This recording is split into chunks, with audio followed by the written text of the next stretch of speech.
Bom dia, meus amados irmãos, a graça e a paz do nosso bondoso Deus e o amor do nosso Senhor e Salvador Jesus Cristo esteja em cada um de nós, hoje e sempre.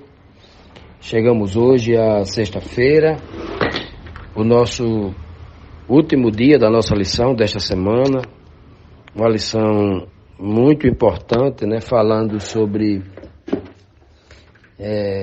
a pregação que Jesus Cristo fez ali diante do templo, logo após ali a festa dos tabernáculos, a pregação da dissensão, uma pregação que houve divisão naquela multidão que estava ali em Jerusalém para a festa dos tabernáculos, e uma parte da multidão influenciada pela liderança religiosa dos judeus questionavam o ministério de Cristo, e uma outra multidão questionava a questão dos milagres dele, se ele realmente não era o Messias, questionava no sentido de dizer assim, ora, talvez ele seja o Messias, porque ele faz coisas que realmente é para a gente parar e refletir, A multidão ficou dividida e muitos daquela multidão criam em Jesus Cristo, diz o texto bíblico, Pois bem, hoje nós temos as últimas duas perguntas desse tema. A pergunta 11 diz assim: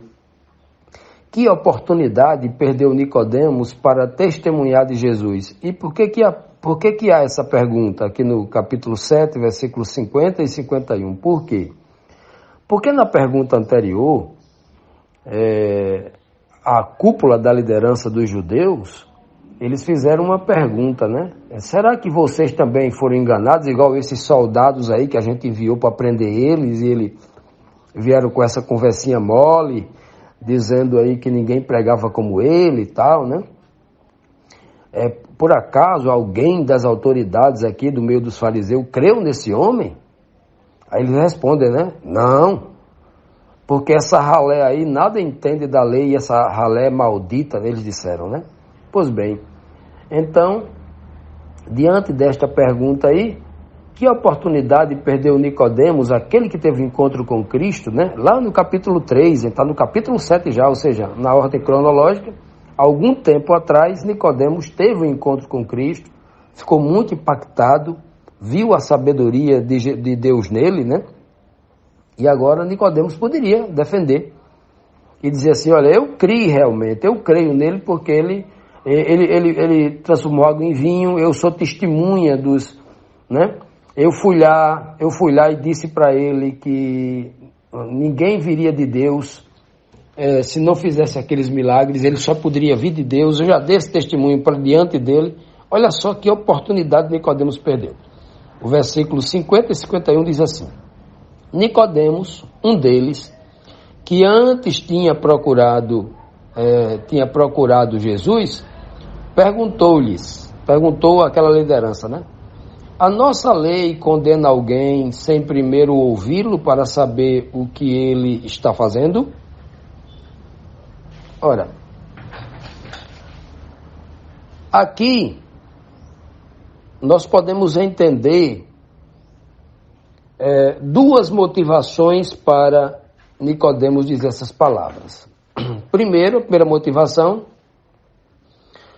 seria Nicodemos estar com dúvida em relação a Jesus Cristo, Uma dúvida promovida devido ao seu status diante dos judeus. Ele não queria perder o título, não queria perder o salário, não queria perder o status quo de uma forma geral, A sua casa, a sua família, A oportunidade de ser aplaudido na sinagoga, de ser ouvido, De ser reverenciado.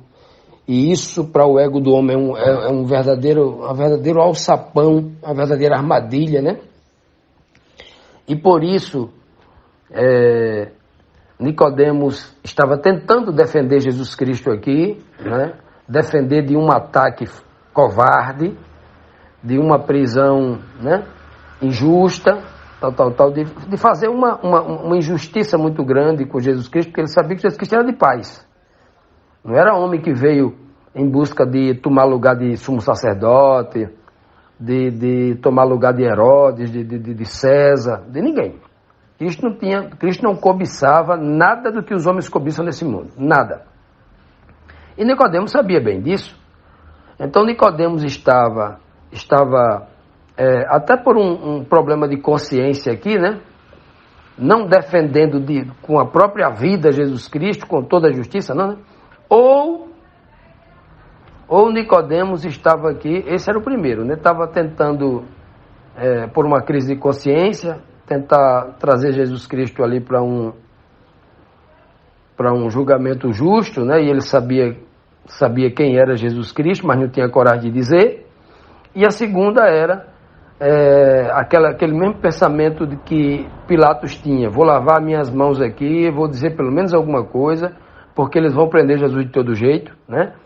Pelo menos ele passe por um julgamento, tem a oportunidade de ouvi-lo. E eles vão ter a oportunidade, porque eles vão prender Jesus Cristo, vão levar diante do Sinédrio, diante de todo mundo. E eu acredito que Nicodemos estava ali, naquele Sinédrio, na hora do julgamento de Cristo, quando o soldado dá um soco na cara de Jesus, naquela quinta-feira à noite, quando ele é preso, né? E segue-se a tortura pela sexta-feira de manhã. E então, olha só, meus amados, que coisa terrível. Aqui, naquele momento, eles tiveram a oportunidade de julgar Jesus Cristo. Fizeram um julgamento ali, um falso julgamento, né? Porque Jesus Cristo vai responder tudo o que eles dizem, ainda vai estar apanhando, respondendo corretamente. Tudo que eles perguntaram, Jesus Cristo disse, e eles julgaram que Jesus era culpado sem ter cometido nenhum crime, condenado à morte, né?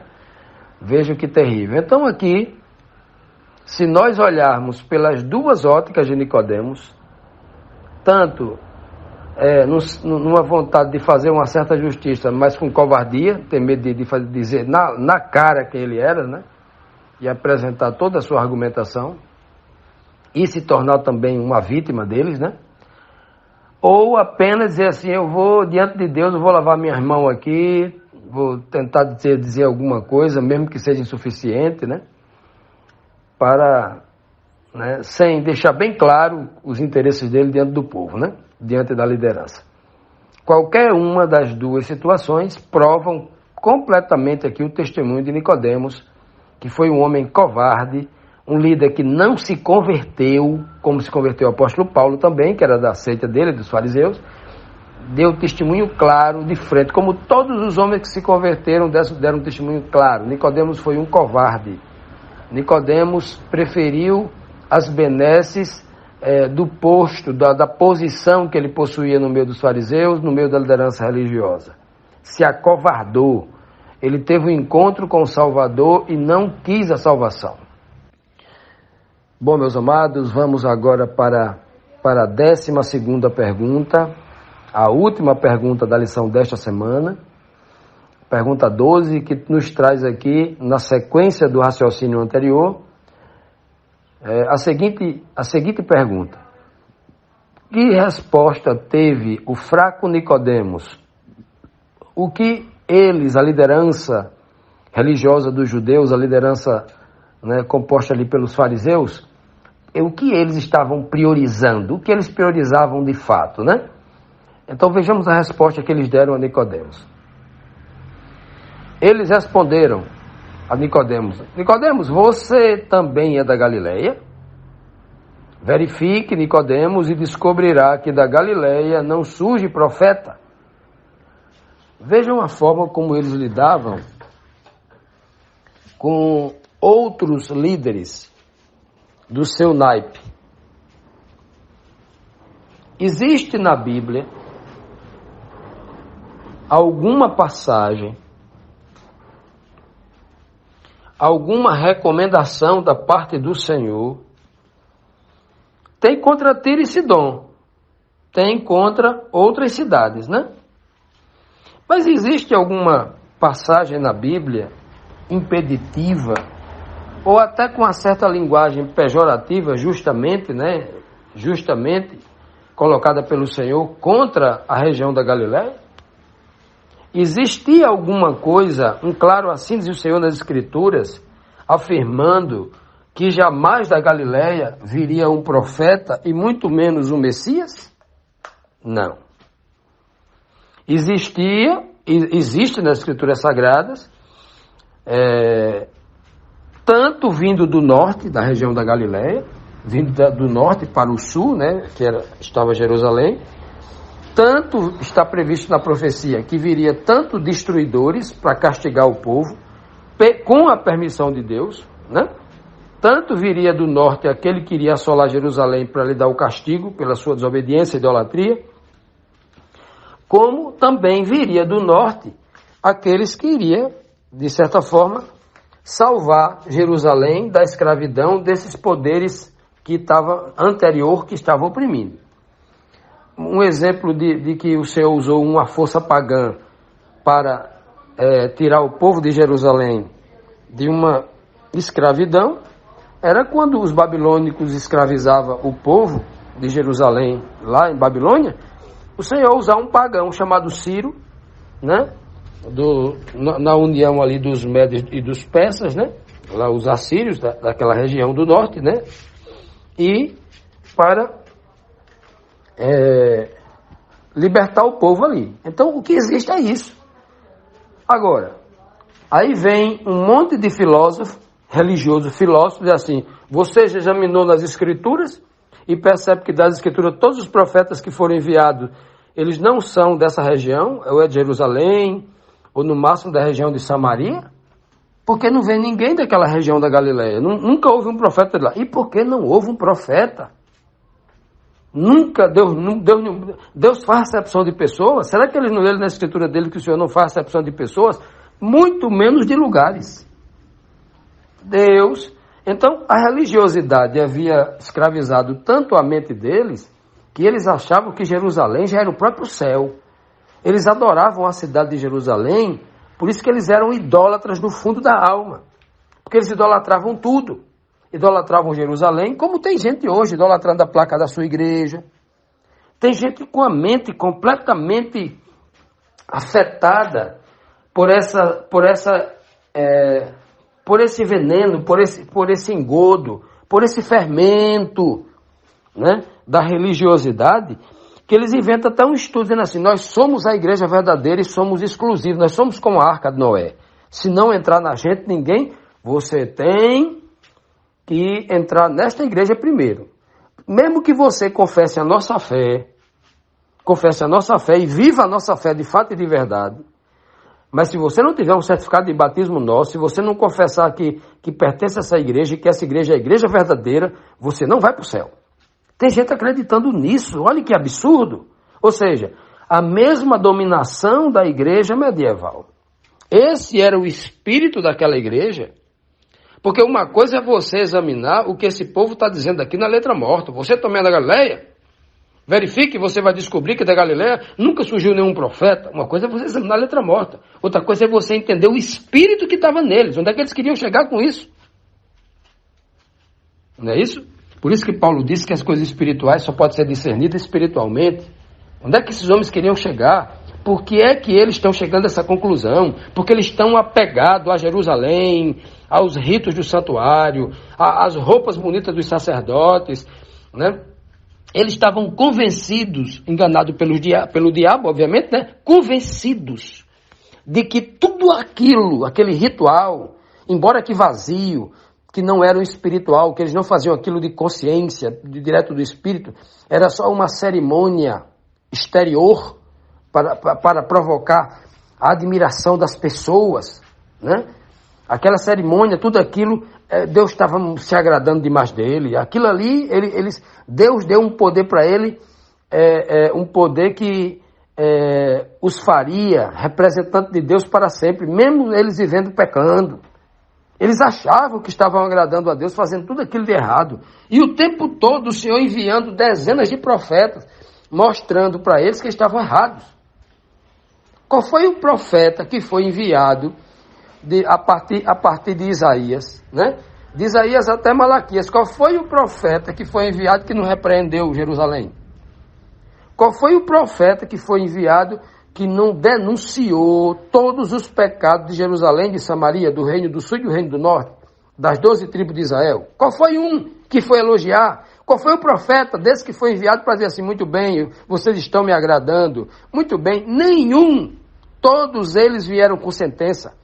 Todos eles vieram denunciando um grave pecado de idolatria, uma apostasia sem precedência. Todos eles foi assim. Aí agora esse povo de Jerusalém acha que eles eram o melhor. Não, esse povo aí, a igreja do passado, essa igreja do passado, ela era os nossos pais mataram os profetas, mas nós não. Nós somos um povo mais consagrado. Já imaginou? Pois bem, vamos trazer isso para os dias de hoje, né? Hoje nós vivemos o dia da igreja de Laodiceia, o tempo profético de Laodiceia. Isso significa, meus amados irmãos, que o espírito que está na liderança, naqueles homens que comandam as igrejas, defendendo a ideia de que a igreja dele é a verdadeira, se sentindo superior aos outros, tanto no gesto como nas palavras, tanto na postura quanto na palavra, tanto eles se expressando ou estando em silêncio, isso está na sua postura, né, corporal. A situação de hoje é muito pior, porque a coisa só se agrava. É muito pior o espírito do povo de hoje. E quando eu sei dessa verdade, essa verdade deve entrar no meu coração para me libertar de tal forma, para que eu não fique temendo a religião do medo que esses líderes de hoje, igual os de antigamente, fazem a religião do medo, da ameaça. As pessoas têm que venerar esses líderes. O meu pastor, né? O meu pastor é ungido, eu não posso nem repreendê-lo se ele estiver errado, porque ele pode me lançar uma abominação, uma maldição, ele pode me lançar ali uma profecia, e aí ele tem esse poder, porque ele disse que Deus deu a ele esse poder. Ele não tem poder, esses líderes não têm poder, nem para curar a si mesmo, como diz o texto. Médico, cura-te a ti mesmo. Não tem poder de nada. São um monte de mercenários, mentirosos, né? Um monte de fantasiadores, usam técnicas de PNL para escravizar a mente das pessoas. É o que eles são. Então, quando o homem conhece a verdade em Cristo Jesus, ele já não depende mais do homem. Ele escuta todos os homens, ele não vai deixar de escutar esses grandes enroladores que estão por aí pregando, não, né? Eloquentes, fala bonita, cheio de títulos, né? Tem mais de 500 títulos de doutor, de pós-doutor, esses caras são, né? Esses homens são importantíssimos, né? Riquíssimos, reconhecidos por grandes governadores, por presidentes, né? No mundo inteiro, tal. Essas pessoas são importantíssimas. Mas você agora, conhecendo Jesus Cristo, você vai olhar para eles, aquilo que eles estão pregando que é bom, você retira só aquela fatiazinha que presta, o resto é lixo, né? Você não está aprovando ele. Você pode até aprovar 1%, 2% de uma pregação do que ele está falando e tirar para a sua vida espiritual e edificar. Então o homem liberto em Cristo Jesus é assim. O homem que não o homem que é escravizado, ele vai pegar 100% daquilo que aquele pastor está falando e vai ter como verdade absoluta, em lugar da Bíblia. O erro do passado que escravizou o povo é o erro que se repete agora no presente. Que o Senhor nos liberte de todo esse tipo de cegueira espiritual, e os cegos aqui, os piores cegos, os maiores cegos, era exatamente a liderança religiosa. Eu não sei por que cargas d'água. Esse povo aí que diz que é crente, diz que tem a Bíblia, não consegue enxergar isso. Os maiores cegos do dia de hoje também é a liderança religiosa. Enquanto a gente não parar para perceber isso, a gente continua nessa escravidão, nessa cegueira, né? Nessa cegueira sem fim.